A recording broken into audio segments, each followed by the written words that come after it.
The following has been brought to you by SJP World Media. Welcome to the greatest sports entertainment spectacular of all time. Welcome to WrestleMania. It is an enthralling legacy. The irresistible force meeting the immovable object. Look at this. He slammed it. I don't believe it. Moments that resound through the ages. Champion against champion. This is what it's all about. An event that captivates the heart of an entire world. This is a night that brings us back to the enchanting world of our youth. A spectacle that rejuvenates our spirit.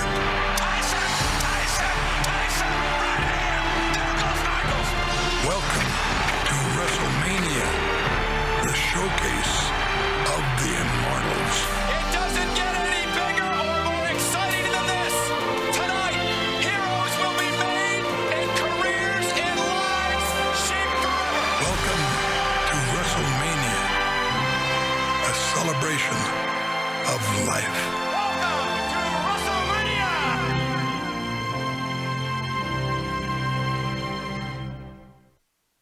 You're listening to In the Corner with Benny Mac. Unfiltered, uncensored, and unforgiving. Here's the man in the corner, Benny Mac.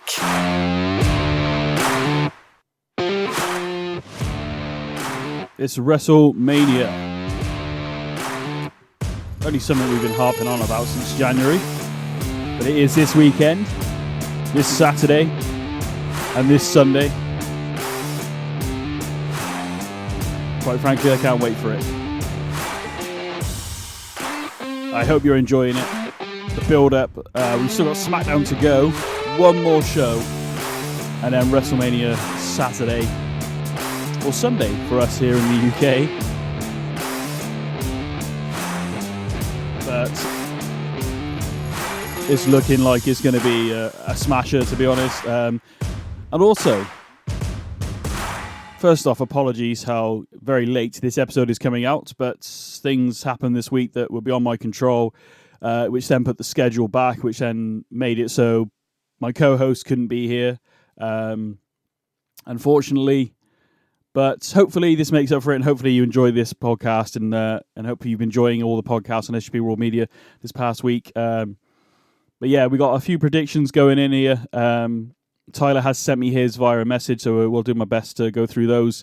Obviously, I didn't really get a chance to talk about Raw this week. Overall, the crowd were into it. I think, obviously, in terms of a wrestling fan, if you're a WWE fan at least, or even a wrestling fan, you might be that fan that I was up until last year, where you dip in about Survivor Series time, you might dip in about December time to see what else is going on, and then you were basically eagerly awaiting January for the Royal Rumble. Then you might sort of poke your head into Elimination Chamber and see what's going on, just so you can see who's where and what's going to be happening kind of at WrestleMania. And then when it comes to this week, obviously WrestleMania, they called it, goes Hollywood again. I lived through the first time they went there when they did all the trailers. The trailers they've done this time some of them are pretty good. I enjoyed the Drew McIntyre, Sheamus, and Butch and Ridge Holland doing the 40-year-old virgin with the waxing and stuff. It was hilarious.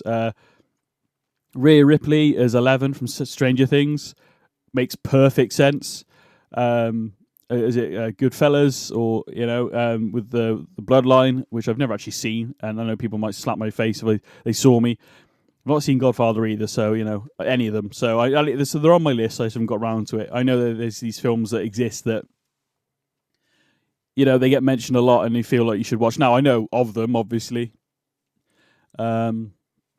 But yeah, the original ones at WrestleMania 21 were funny. The Braveheart one with Triple H still makes me laugh when he falls off the donkey, or the horse and the donkey after. And then You Talking to Me with Batista, Big Show, and Michael Cole in there. Carlito. So many people in that video. Rey Mysterio, I think, is in that one as well. The Booker T, Pulp Fiction, Eddie Guerrero, one I like as well. It makes perfect sense for those two. Eddie, with that wig on, trying to like John Travolta.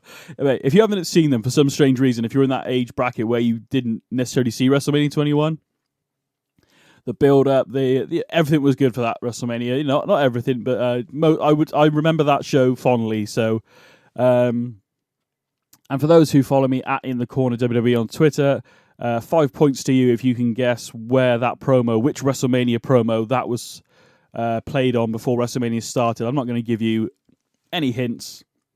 Go back and listen at the beginning of the show here, the promo, and do you know which WrestleMania it's from? And send me a tweet on Twitter at In the Corner WWE for your answers to get those 5 points. Might start doing that. I don't know, but yeah, I'm sure most of you will get it. Be interesting to see if you remember the numbers and the dates and stuff. That particular WrestleMania had a very famous music promo for the main event as well. So yeah, I think most will get it, to be honest. But 5 points up for grabs in the corner quiz or something. I don't know. We'll do something maybe at some point. But anyway, yeah, this week's Raw. Overall, the show was good. We had Austin Theory cutting a promo on Cena. Weirdly, not in front of a crowd. But at first, I was like, why are they doing this not in front of a crowd? But actually, based on what John Cena said to him a few weeks ago, now I have a chance to think about it. It makes sense. So it was pretty good. But basically, hyping up the match for WrestleMania. I understand that match is actually opening WrestleMania Saturday. So I'm actually looking forward to that, which I never thought I would say, but I am actually looking forward to that match. And hopefully it's going to be a good one. I think it will be, to be honest. I think if you're going to be at WrestleMania, I was thinking about this the other day.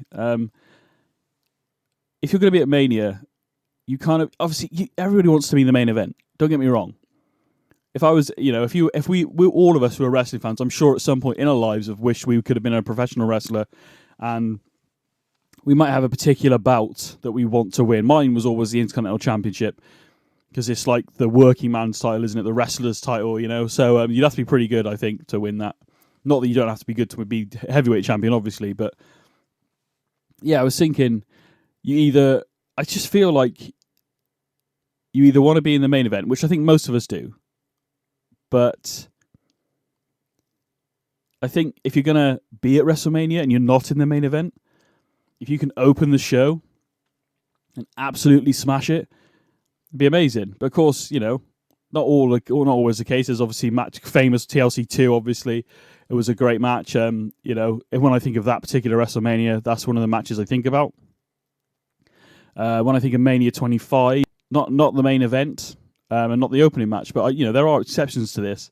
WrestleMania 19, again, I want to say about half, maybe quarter of the way through the show, HBK versus Chris Jericho, again, one of my favourite matches. And I just feel like if you can open strong at Mania, I never used to think that. I never used to think that I want to be in the opening match of Mania. If I had to pick two, yes, I'd love to be in the main event. But, open the show on the particular day, Saturday especially, I think now, because we have it WrestleMania over 2 days, which at first it made sense for the time when they started doing that because of all the world pandemic and everything.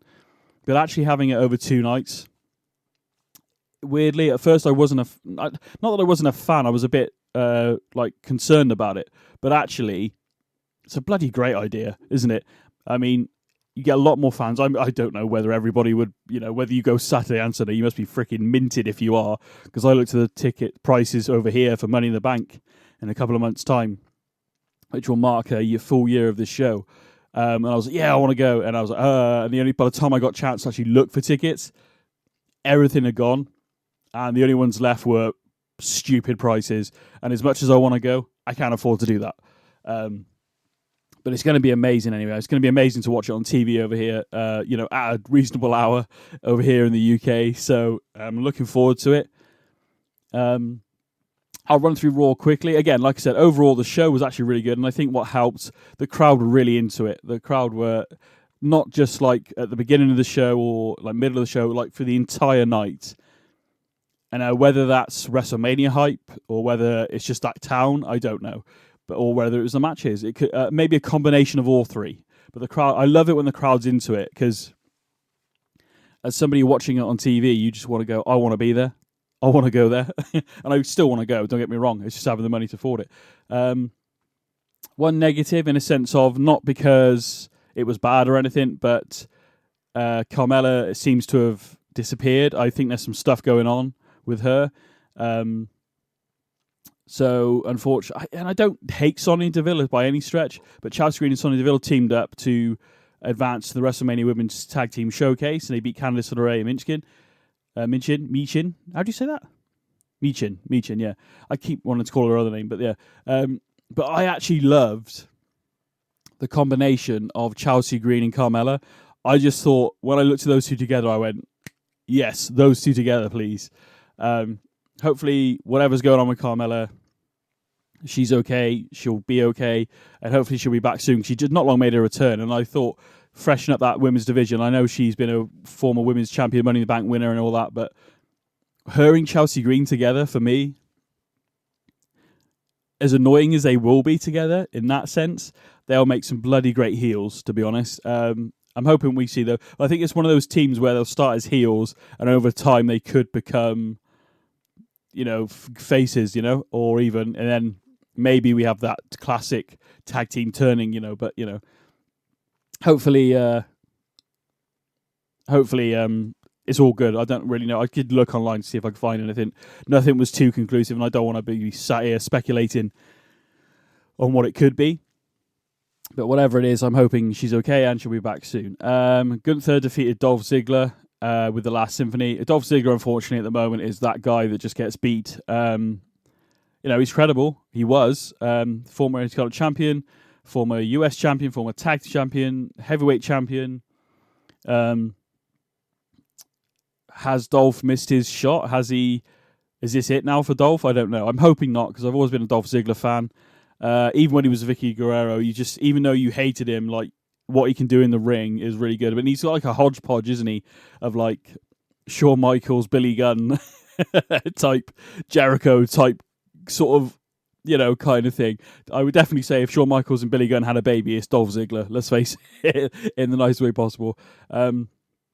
Gunther next year, I think, could quite easily, and was that foreshadowing at Royal Rumble this past January?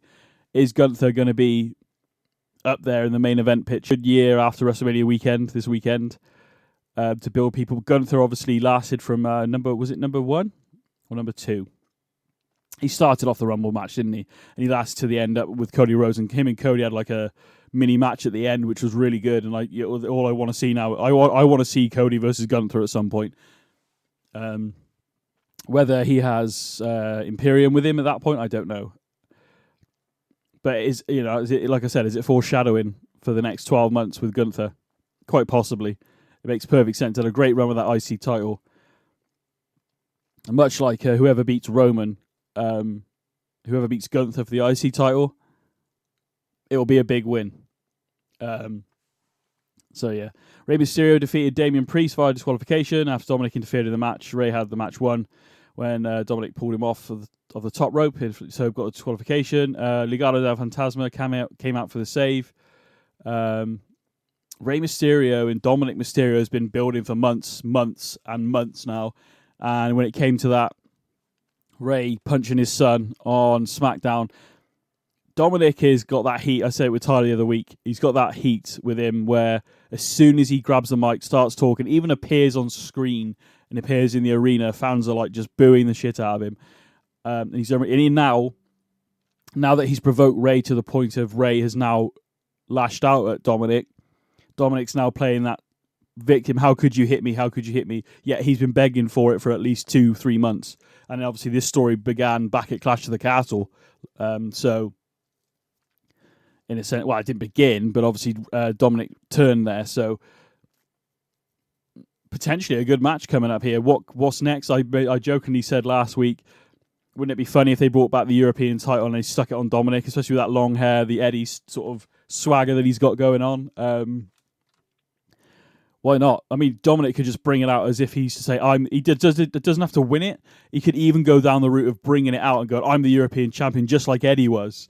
And I wish, because he's been saying, I wish Eddie was my dad and all that stuff. So he could crown himself the European champion, maybe not defend it for a month or two, then somebody finally challenges him for the European title. And then it becomes like a legitimate title again, you know. I go that way with it. That's not a bad, it's not a bad idea. It's almost like the FTW title that Taz had, you know. He crowned himself the champion. So if to Dominic to do that, one, it brings it to the top. But would he get cheered for that though? I don't know. It's kind of one of those things, isn't it? I'm kind of going, I'd love to see that European title back. I'm not going to lie. NXT Europe's obviously meant to be happening. I've not heard much about it. Whether it's going to be a title there, quite possibly. It could be interesting. Anyway, Street Profits teamed up with Braun Strowman and Ricochet, defeating the Viking Raiders and Alpha Academy. And now these guys are all in that Fatal 4-Way Tag Team Showcase. Pretty good match again. The crowd were really behind it. It is what it is. It's 8 men. It's an 8-man tag, 4 versus 4. So, yeah, interesting. Seth defeated the Mustafa Ali, who seems to have a new persona. I don't know what's going. Well, again, we're getting characters being chucked in here and there now. That we've got 12 months, or less, just under 12 months. Oh, just over actually, isn't it? Because it's this weekend. But you know what I mean. Building up for these characters. So we'll see where Mustafa Ali is this time next year, I guess. Becky Lynch opened the show, defeating Io Sky. There's a lot of talk around this match about Trish Stratus. 6-woman tag team on WrestleMania. Damage Control, Becky, Trish, and Lita. Obviously against Io, Dakota, and Bayley. But there's a lot of hype for this, not because of this match, but because a lot of fans are thinking that Trish may be around a tad longer, maybe for a Becky and Trish match. Maybe this will build till SummerSlam, if this is true. So, but by all accounts, now whether she turns on Becky and Lita at WrestleMania and costs of Damage Control win the match, or whether the 6 of them, Becky's team wins and then Trish does, I don't know. But the general consensus on the Webosphere is that Trish Stratus is going to be turning at WrestleMania. I don't hate it. And the more and more I watch and the little nuances here and there, do you know what? It's a damn possibility. It could be very, very interesting. And do you know what? Becky versus Trish? Why not? Tyler put it well a couple of weeks ago. He reckons that maybe she does turn and that maybe she becomes the new leader of Damage Control and maybe Bayley gets kicked out and we have like a role reversal here. Who knows? But the general consensus is that Trish is going to be turning at WrestleMania. Now, whether this happens, it's all over the internet, so this isn't like exclusive on In the Corner. I'd love it to be, but that's the general consensus on the Webosphere, so keep your eyes on that one, definitely. The night ended with Cody Rhodes and Solo Sikoa, both men undefeated since being in the main roster, WWE, and obviously Cody came back and Solo came up. Cody Rhodes does defeat Solo Sikoa, despite the fact of interference. After that, Sammy and Kevin Owens came out and helped out and stuff like that. So heading to WrestleMania. So Cody gets a big win just for WrestleMania. This tonight's on SmackDown.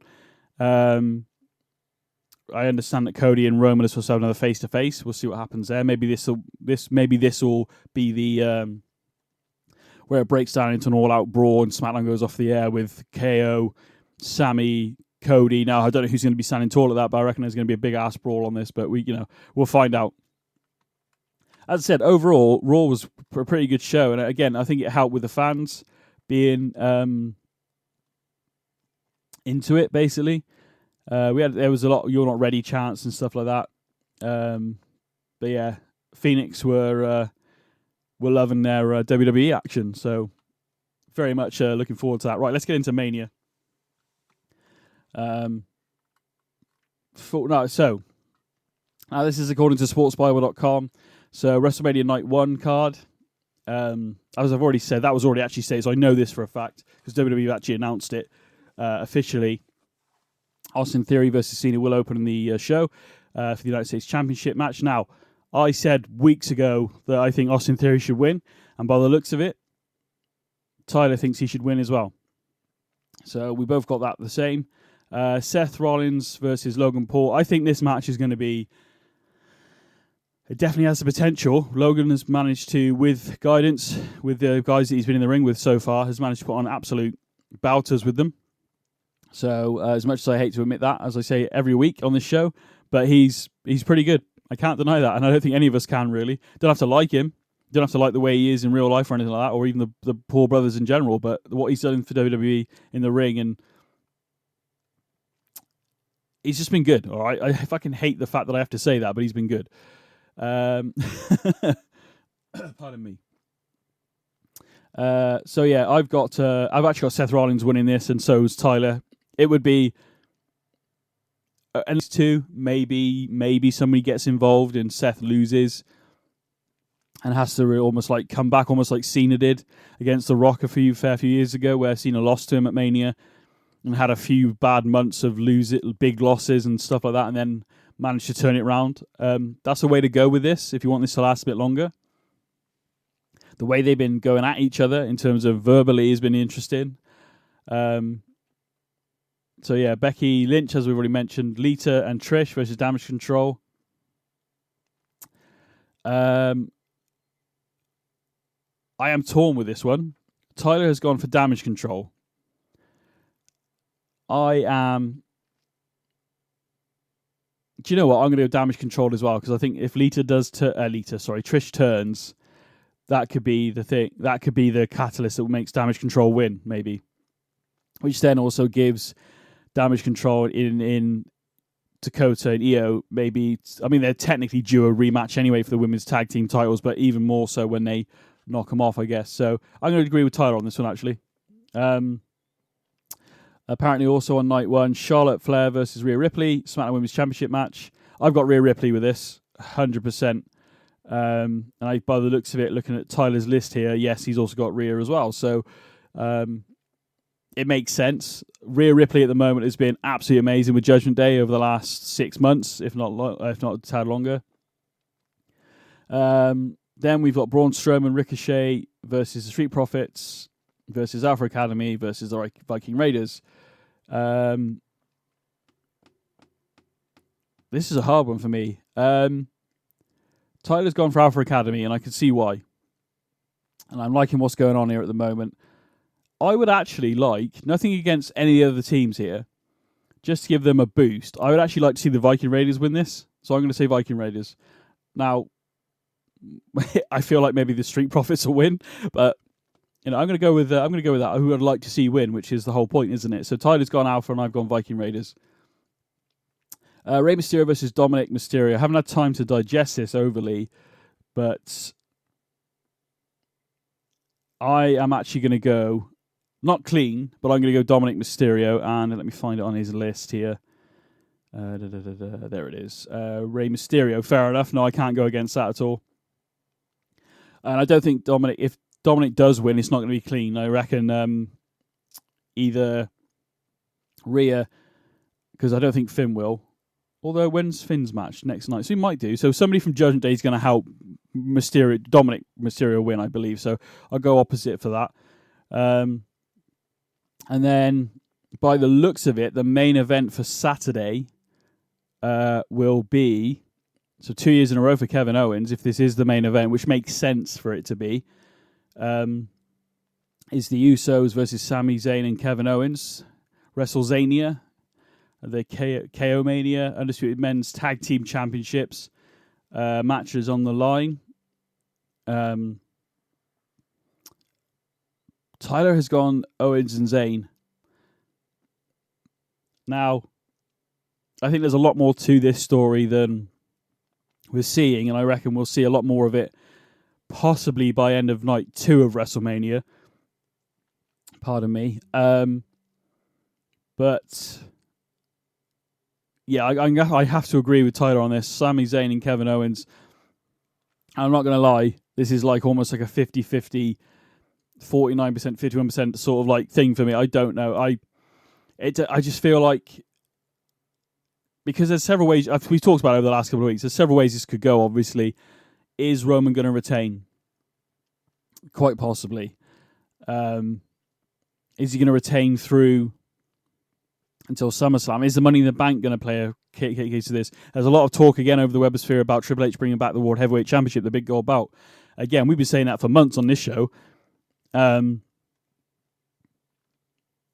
What the bigger picture is, I have no idea. Put it this way.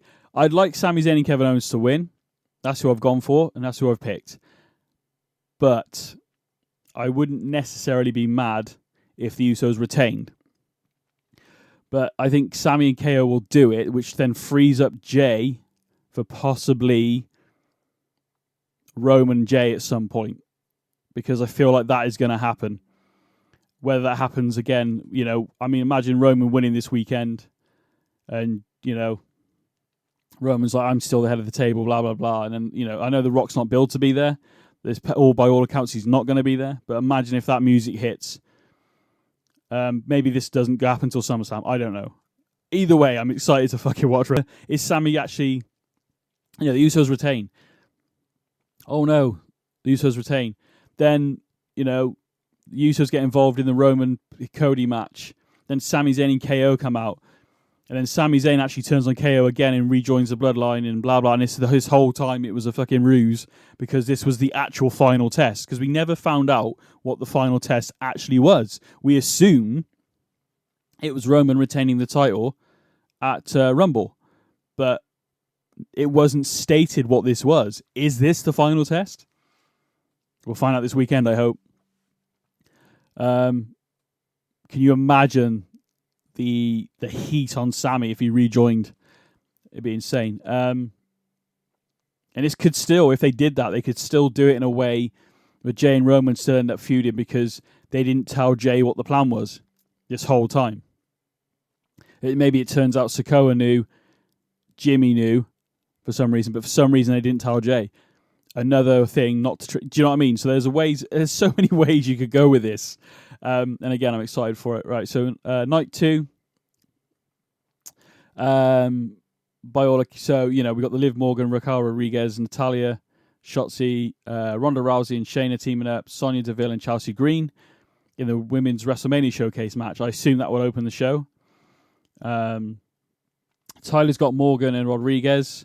I would actually it was a shame that Carmella's not there because I feel if Carmella was there with Chelsea Green, those two would win it. I feel maybe Rousey and Shayna on this one for me, so I'm going to go different again. So we've got a few different guesses this time. We have Lesnar and Omos. I didn't actually mention Lesnar and Omos from Raw, but they had their weigh-in. Brock didn't weigh himself. Tried to go after Omos, and again, Omos keeps Brock at bay, which is insane to think of because since Brock's been back, he's been pretty much dominant, hasn't he? So, I know he's lost the odd match here and there, Goldberg and stuff like that, and but Brock is like the guy, isn't he? Like at the moment, so it's quite hard to pick. I think Lesnar will do it, but I think actually this is actually building up to be a better match than I imagined it would be so far, based on the build. Can Brock lift Omos to the F5? I think he can lift him. Can he get that momentum to swing him as freely as others? Probably not. But what a win it would be for Omos, though, to beat Brock Lesnar. And whether you beat Brock Lesnar at WrestleMania or SummerSlam, fucking Backlash, whatever, if you beat Brock Lesnar, damn. And hopefully, if anything from this, it would be nice to see Omos. I would actually like to see Omos to win to a degree, but I feel I've got to go with Tyler. We've got to go with Lesnar. We've got to go with the track record, haven't we? But if he beats Brock and we can see a bit more of Omos's, because we haven't seen much. He's a typical. I mean, he's a fucking big guy. Obviously, he's bigger. It makes Brock Lesnar look like an average sized guy, which is which isn't easy to do. But yeah, hard to know who Yeah, I'm going to sit with Brock. I've got to sit with Brock. But it's an opportunity for Omos to come out. Even if Brock beats him, maybe a beatdown from Omos after, we'll still, and then we can see a bit more of Omos's ability in the ring to see what more he can do other than just the stuff he's been doing. This could be a good moment for Omos overall. But this could be also one of those matches that is completely overhyped and just a letdown. I'm hoping it's not. I'm hoping every match at WrestleMania this weekend is going to be freaking awesome. Obviously, by night 2, you might be a bit knackered here over in the UK from staying up late 2 nights in a row, but hopefully you'll be all right. Just looking through Tyler's list here, and I don't see a pick for Edge versus Finn, to be honest with you, in the Hell in a Cell match. And again, I've seen some pictures today about the Hell in a Cell. Apparently, it's the traditional Hell in a Cell cage, not the big sort of red one with the, like we're talking like old school Hell in a Cell, like Undertaker, Mankind days. I also read that apparently Tony Khan is allowing Christian to make an appearance at WrestleMania this year. So, will we see Gangrel? Will we see the Brood entrance? I think we will. Will we see Gangrel and Christian? I don't know. That's not been confirmed. Like I said, they're all rumours, aren't they? Just checking through Tyler's list to make sure I'm not missing anything here. No, unfortunately, he hasn't. Oh, no. What a shame. Anyway, I think Edge needs to win this, needs to end this rivalry. Everything that's gone on with Judgment Day, the chair shot, the concerto at Extreme Rules, and all that kind of stuff.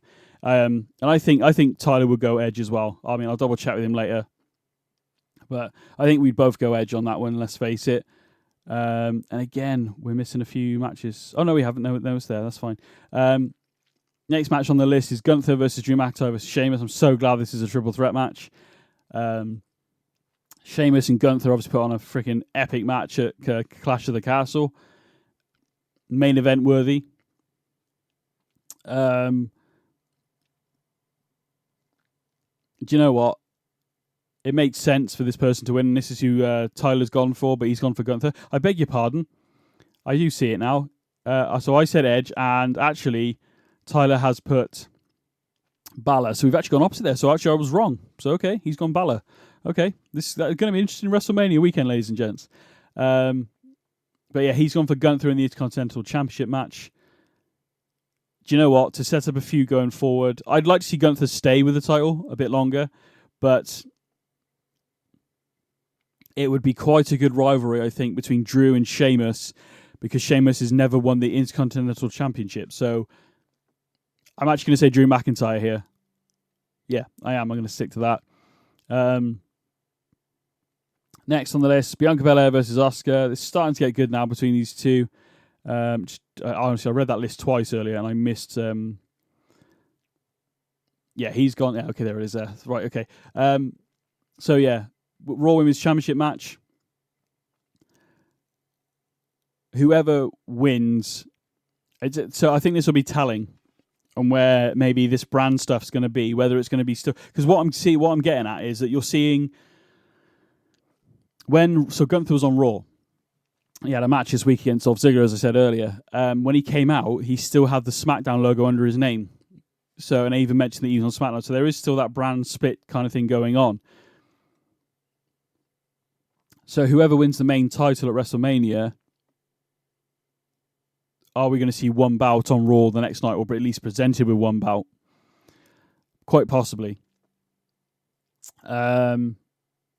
But this is also an opportunity for maybe whoever wins the SmackDown Women's could confront the winner of Raw, maybe Women's. I don't know. Probably not, though. By all accounts, we are going to have two heavyweight champions. I've got to go Asuka with this, to be honest with you. I think she's been absolutely amazing since coming back. This new look, the way she's playing the character. I still think she needs a mouthpiece, but maybe that'll come later. But Tyler's gone with Blair. I'm going with Asuka. So again, we got a lot more different opinions this time round, leading into WrestleMania, which is really good. I suppose it makes it a bit more interesting. This is a hard one for me. This is probably the hardest, and I think a lot of people will struggle with this. Roman defending the championship for the 26th time, and against Cody Rhodes, the American Nightmare, for the undisputed WWE Universal Championship. Who is going to win? I've gone back and forth on this more times than anything else on any wrestling guess I've ever tried to come up with. Straight away, Tyler, has gone Roman. As much as I want Cody to win, again, it's one of those, my heart says Cody, my head says Roman. There's a lot more stuff going on here. And we don't want to have Cody necessarily beat Roman. We want him to beat him. Whoever beats Roman, we want them to beat Roman clean, not with interference. Now, when I say that, I don't mean in the sense of somebody interferes on behalf of Cody. Maybe they interfere trying to help Roman, like the Bloodline, but it ends up costing Roman. Maybe this is Jay. Maybe he does it on purpose. Maybe he doesn't. But ideally, you want Cody to beat Roman one-on-one clean. So this podcast could last for another half an hour, just me trying to decide who I think is going to win the undisputed WWE Universal Championship match. And since we've done opposites, I'm not going to be mad either way. I don't think I'll be ecstatic if Cody wins. I'll be disappointed if he doesn't win, but Roman's done such a hell of a job with these titles at the moment, and it's just from being a complete bad guy to being half cheered, half booed, to being cheered, to then being booed again. He's literally done it all in this reign, hasn't he? So, but just because, then one of us will get it right. So Tyler's gone Roman. I've got to go with the American Nightmare, Cody. I love the story. I know people are getting a bit annoyed with the whole mentioning his dad and stuff, but I draw it, obviously. And then about the fact that his dad was never WWF heavyweight champion, WWE champion, whatever. Nobody had ever main evented a WrestleMania as a Rhodes before. So the fact that he's doing that, he's accomplished something straight away without even winning the title. If he can win the title, it's been bloody amazing, isn't it? And as you can tell, I'm very much looking forward to WrestleMania this year. And again, there's so many stories that have been built up to this point, but the main one is the Bloodline, isn't it? So, and Cody's interjected with that now. We've actually got Backlash after WrestleMania, not WrestleMania Backlash. This next year, now it seems that Triple H is firmly in charge. Hopefully it's going to be good. Is everything going to be good? No, because we haven't had everything perfect since he's taken over. And there's also talk about, quickly before I go off the air, talk about Alexa returning at Mania. Will that come in with Bray? Hopefully so. Do we have those? Well, I read that there may be The Fiend. So it looks like they've tried this other alter ego of Bray. And in some cases it has worked. The Mountain Dew Pitch Black match didn't really help, I don't think. I understand there's health stuff going on as well, so hopefully he's all right. Alexa Bliss has been busy. She's doing stuff with her husband. He's in a band, isn't he? She was on Masked Singer over there in the US. I saw on Instagram. So she's not doing anything, but apparently she is coming back at Mania. Hopefully that is with Bray in some form. It would be interesting to see him back anyway. We've got the Andre the Giant Battle Royal on SmackDown this Friday. Bobby Lashley, unfortunately, is now in that. I actually, I know it's not a WrestleMania pick, but I would like to see Bobby Lashley win that, to be honest with you. But yeah, that's pretty much it for this week's show. Sorry it's late, but I appreciate you tuning in. Keep following the show. And hopefully we'll get back to our regularly scheduled programming on a Wednesday for definite, and hopefully some more bonus stuff very soon. I am BenNy Mac. This is In the Corner. This is SJP Raw Media. Enjoy your WrestleMania weekend, ladies and gents, and I'll see you very soon.